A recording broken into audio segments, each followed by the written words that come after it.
소녀여 내가 말한다 일어나라. 연중 제13주일에는 마르코 복음서 5장 21절부터 43절을 읽고 묵상하고 나누고자 합니다. 오늘 복음서에서는 12해나 앓던 하혈병이 낫는 여인의 이야기와 예수님께서 사람들이 죽었다고 여긴 회당장의 딸의 손을 잡으시며 자리에서 일으키시어 살려내신 이야기를 다루고 있습니다.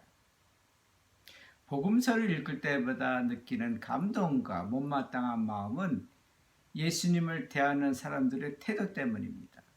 오늘 복음서에서 회당장이 예수님을 뵙고 예수님 발 앞에 엎드린 장면이 나옵니다. 22절.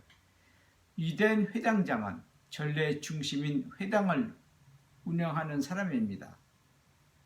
유대인 회당은 성전이 없었던 마을에서 전례를 위하여 세워졌는데 회당장은 회당 운영과 회당에서 일하는 모든 사람들의 교육과 훈련을 맡았습니다.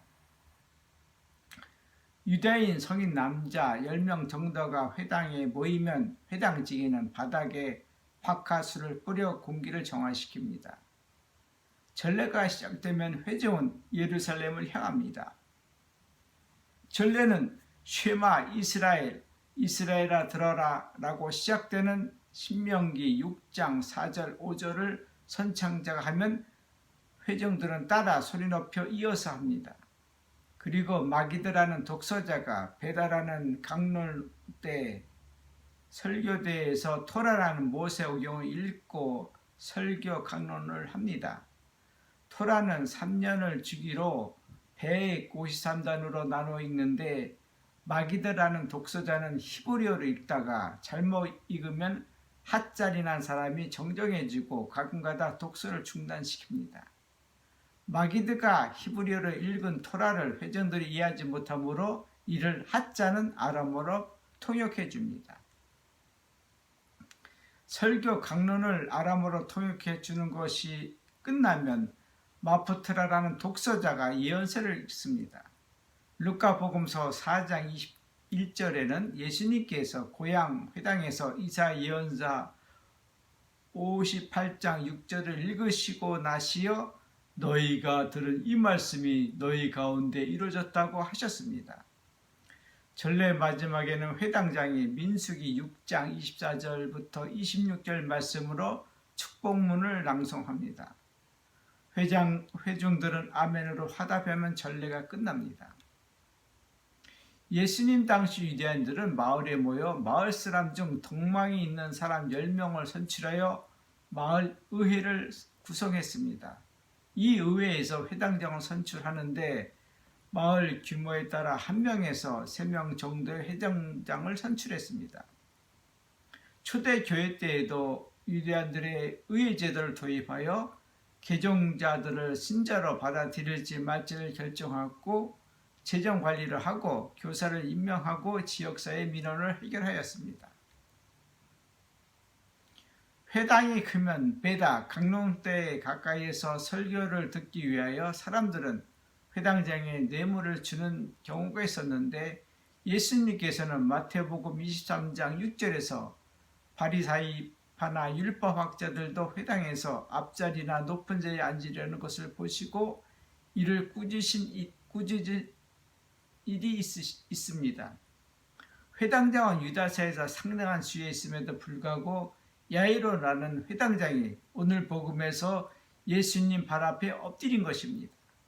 지난번 말씀드린 바 유대인들이 땅에 머리를 대고 절을 하는 것은 오직 하나님께 대한 경신 행위였습니다.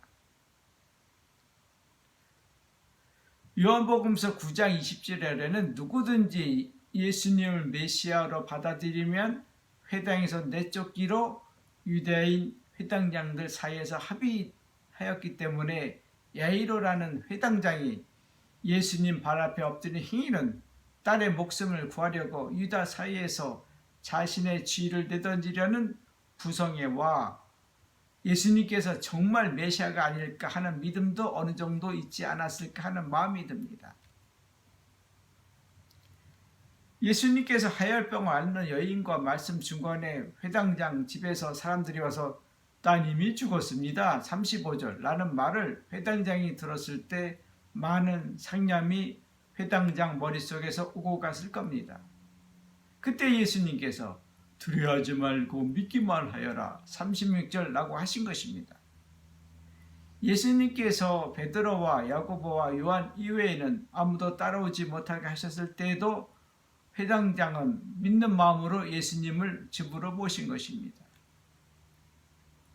12살 먹은 딸이 예수님께서 소녀야 내가 너에게 말한다 일어나라 41절 하시자 딸이 곧바로 일어나서 걸어 다니자 회당장은 몹시 놀라 넋을 잃었던 것입니다.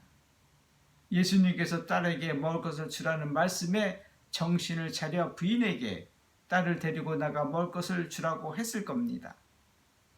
예수님을 따라다니던 제자들 중 베드로와 야고보와 요한은 누구보다도 이런 장면을 다른 제자들보다도 많이 보았음에도 불구하고 예수님께서 잡히셨을 때 비겁한 행동을 보였습니다.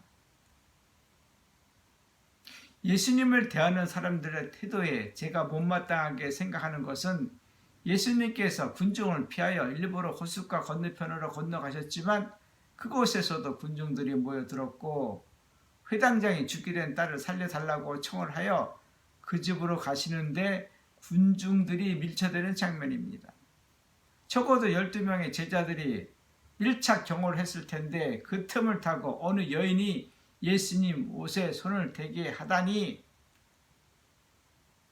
예수님께서 제자들에게 누가 내 옷에 손을 대었느냐 30절 제자들의 방언은 반문하에 보시다시피 군중이 스승님을 밀쳐대는데 누가 나에게 손을 대었느냐 하고 물으십니까 31절 아무리 밀착 경호하여 힘이 들다들어 짜증을 내며 저희가 누가 선생님 몸이 아닌 옷에 대었는지 찾아보겠습니다 했어야 했습니다.